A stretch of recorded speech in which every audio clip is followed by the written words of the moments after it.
Latest videos के लिए subscribe कीजिए बाल संस्कार केंद्र चैनल और बेल आइकन प्रेस कीजिए।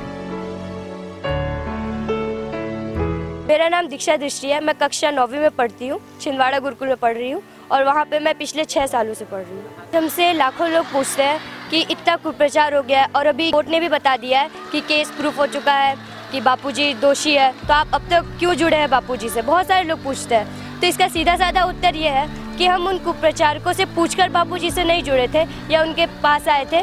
हम तो अपने अनुभव, अपनी शांति के लिए आए थे और हमको जो चाहिए था वो बापूजी के पास आके मिला। इसीलिए हम अभी भी जुड़े हुए हैं और आगे तक जुड़े रहेंगे, क्योंकि हमारा अपना अनुभव है। हम ये किसी के साथ बांट नहीं सकते, क्योंकि अनुभव खुद को महसूस करने की चीज़ होती है, दिखने वाली चीज़ नहीं होती है। जैसे मिठाई को खा के मिठास पता चलता है, वो हम बता नहीं सकते कि हमको मीठा लग रहा है। उसी तरह अनुभव भी हम महसूस कर सकते हैं, वो हम दिखा नहीं सकते हमको कैसे फील हो रहा है। और एक और चीज़ कि कहा जाता है कि संस्कृति, हमारी भारतीय संस्कृति प्राचीन समय से चले आ रही है, लेकिन आज हमारी संस्कृति का बहुत ज़्यादा ही हनन हो रहा है। लोग अपनी संस्कृति को भूलकर पश्चिमीकरण में चलते जा रहे हैं, जिसके कारण हमारी भारत माता बहुत ही ज़्यादा दुखी है। तो बापूजी ने इसको बचाने के लिए अपना संपूर्ण जीवन लगा दिया। 14 फरवरी आप सब लोग जानते ही होंगे, इसकी जगह पे मातृ पितृ पूजन दिवस शुरू करवाया बापूजी ने, वैलेंटाइन डे की जगह पे। और साथ ही साथ कहा भी गया है कि संस्कृति देश का प्राण होती है, हमारी अपनी आत्मा होती है। स्वाभिमान होना सही है, अभिमान होना गलत है, लेकिन स्वाभिमान होना सही है।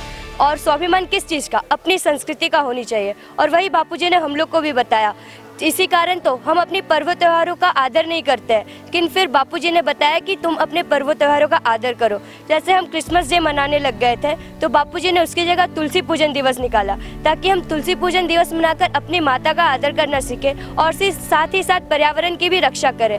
आज ओजोन लेयर में छेद हो रहा है। क्यों हो रहा है? क्योंकि पॉल्यूशन बहुत बढ़ रहा है। पॉल्यूशन इसलिए बढ़ रहा है क्योंकि पेड़ अच्छे वैसे नहीं लगाए जा रहे जैसे प्रकृति को आवश्यकता है। तुलसी, पीपल, आंवला, बड़, ये सब की प्रकृति की आवश्यकता है, लेकिन ये कोई लगाता नहीं है, पर बापूजी लगवा रहे हैं। और वो अपनी तरफ से, बापूजी किस नेताओं की तरह लोगों से धन नहीं मांगते हैं, चंदा नहीं करवाते हैं कि हमको सेवा करवाना है तुम हमको चंदा दो। ये खुद यहाँ आश्रम के द्वारा करवाया जाता है, किसी से मांगा नहीं जाता है। तो ये सारी चीज़ें बापूजी देश के लोगों के लिए कर रहे हैं, विश्व के लिए कर रहे हैं। तो बापूजी पे ऐसा आरोप लगाकर ये सीधा साधा दिखाया जा रहा है कि बापूजी को फंसाया जा रहा है, क्योंकि बापूजी के कारण ही आज लाखों लोग मल्टीनेशनल कंपनियों को छोड़कर, वैष्णव से दूर हटकर बापूजी के पास आ रहे हैं, यहाँ पे अच्छे संस्कार पा रहे हैं। तो इससे मल्टीनेशनल कंपनियां, विदेशी ताकतों का बहुत ही ज़्यादा घाटा हो रहा है और वो बहुत ज़्यादा दुखी भी है कि अगर बापूजी का ऐसे ही चलता रहा तो उनका क्या होगा और भारत के लोग अपने पश्चिम में कैसे बढ़ेंगे। तो इसी कारण से बापूजी को जेल में डाल दिया।